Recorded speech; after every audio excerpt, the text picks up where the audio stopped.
Warning. This episode contains some potentially triggering material.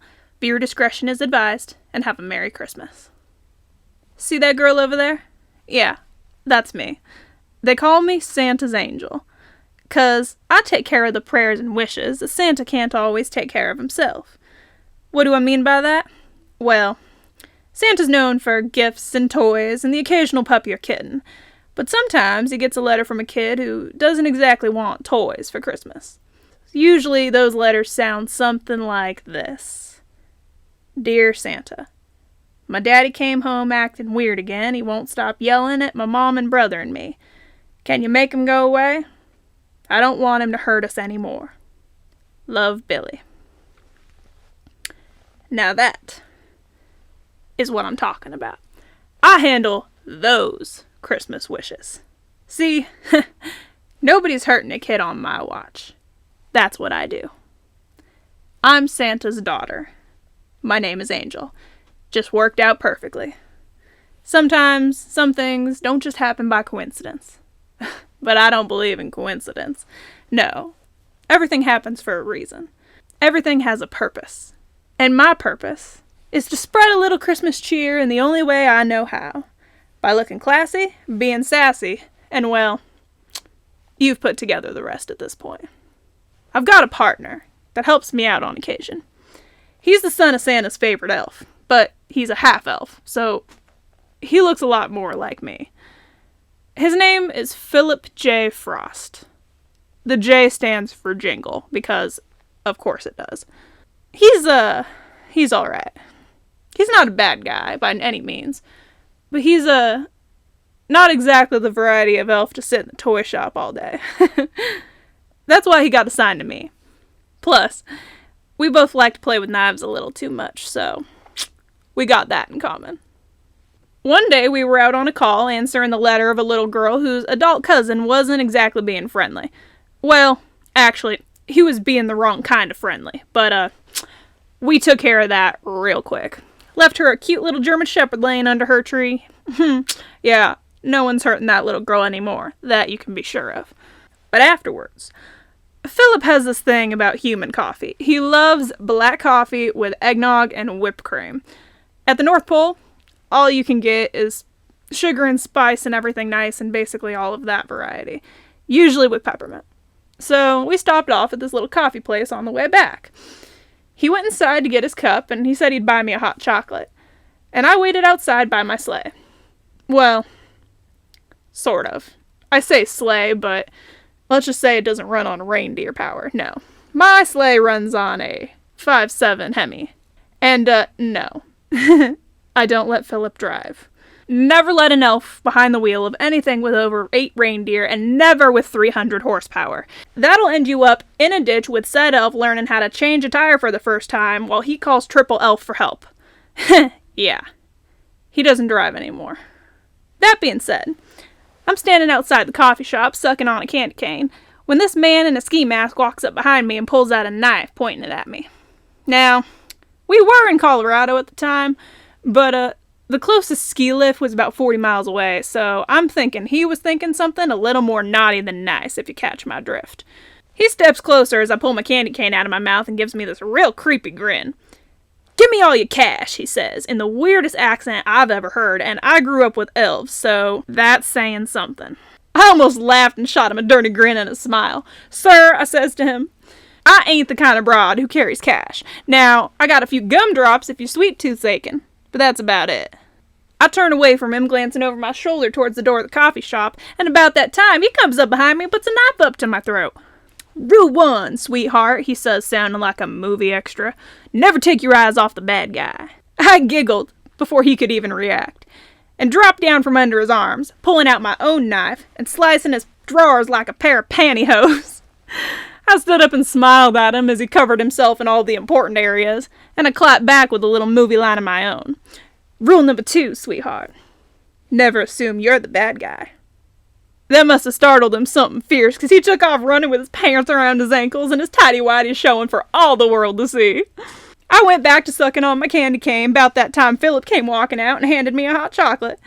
He saw the man stumble away from me and rolled his eyes as he normally did to my shenanigans, and made a witty remark while the coals were still hot. Men can never seem to keep their pants on around you, Snowflake.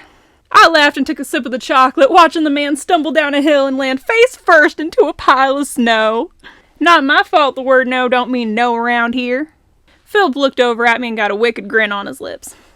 I wouldn't know nothing about that, doll. They never tell me no. Philip winked at me and took a sip of whatever chaos concoction that barista had made up for him. Got whipped cream all over his lips. He smiled at me with that dorky grin and stuck his coffee in my face. Want a sip? I elbowed him in the stomach and told him to get in the truck. But I don't know why. Responding like that only encourages him. We hopped in the sleigh and started our way out of town, but had to go through a few stoplights before we could take off. See, my Hemi can fly without reindeer, and ooh, mama, does she fly. But Santa's got a very strict no-fly policy inside any city limits, so we had to make our way out of town before we took off. As we're sitting there at this red light, this young guy looks up at me from his 4-cylinder crapshoot and starts revving his engine. At first I just ignored him. This kid had no idea who he was challenging. Philip, however, rolled down his window and started being obnoxious as always. Give it up, kid. She's got about 200 horses on you and is old enough to be your mama. You ain't pulling nothing today. Now, I must have turned Santa red in the face, which is an unfortunate side effect of being his daughter, because Philip looked over at me and immediately shut up, realizing that he just told a stranger how old I was. If there's 3 things you never tell a stranger about a lady, it's her phone number, her address, and her age. I glared over at Philip and then looked back over at the guy who was continuing to rev his engine, only now he was blasting some terrible remix of A Christmas Carol through his broken $40 sound system. That was the last straw. I reached over, turning my bass up, then looked down at the kid and smiled. Good luck, fella. You're gonna need it. The look on his face was excited and bouncing. I couldn't turn this race down for the life of me. The lights to our left and right went yellow, and then red, and then 3, 2, 1, green. And we both took off like Donner and Blitzen. He gave it his best effort, but about that time my turbo kicked in. A snowstorm blew out the tailpipe and my sled launched 40 feet above the trees. I turned it back just to see the guy's face, and he pulled over and was jumping up and down like a kid on Christmas morning. "Merry Christmas," he shouted at us, and "a Happy New Year," I shouted back. I don't know what happened to that guy, but I guarantee none of his friends believed him. We got back to the North Pole in no time flat, just in time for the next round of letters to come in. It's always something with kids. But luckily, I only have to look at the ones that no one else can handle. It's made me a little cold over the years, but I already grew up at the North Pole, so someone's got to do it. Unfortunately for me, this next letter wasn't anything I'd ever dealt with before, and at first I wasn't sure what I was gonna do. Long story short, little orphan girl ended up an orphan because her parents OD'd on something stronger than candy canes. She wrote a letter asking for a new family to take her home for Christmas. Now, Santa can't exactly fulfill that wish, nor am I supposed to. But somehow, her letter ended up on my desk. And the only way that happens is if Santa sees it first. I wasn't sure exactly what he wanted me to do, but I knew I had to do something. See, this letter wasn't addressed to Santa. There, in black ink, in scribbled handwriting, with punctuation worse than Philip's, were the words, "Dear Santa's Angel." Now, I don't know how this child heard about me, but I guess Santa thought that I could help her. So, that's what I did. I tried to help her. I walked out to my sleigh, and Philip stood there looking at me something strange. He could tell I wasn't in the mood for his mouth, and I shoved the letter into his chest as I walked past him towards the sleigh. He read the letter and looked up at me looking concerned. What? How are we? Did you read this? I looked back at him annoyed, shooting something more than a dirty look at him, and got in the sleigh as I sat there with the keys in the ignition and the motor purring like Prancer before a run. Yes, I read it. Help me think of something. Now, I don't need to tell you that I'm not exactly the most maternal type. You've probably gathered that by now. But what happened next is exactly what caused the most incandescent cockamamie load of reindeer pellets I have ever heard in my entire life. But for some reason, I let him talk me into it.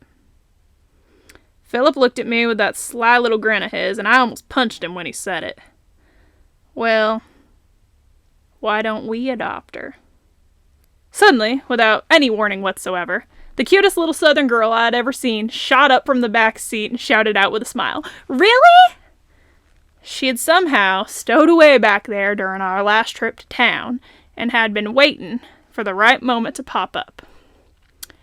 And that is how my partner somehow turned into my co-parent in less than 40 seconds. The fact that Santa allowed it is beyond anything I ever thought was possible, but I guess Christmas miracles really do happen sometimes. It was the best Christmas of my life. That little girl is happier than ever, and oh, by the way, she asked us to give her an elf name. Philip named her Jingle Bell, because of course he did. Ain't that so sickly sweet it's enough to make you gag?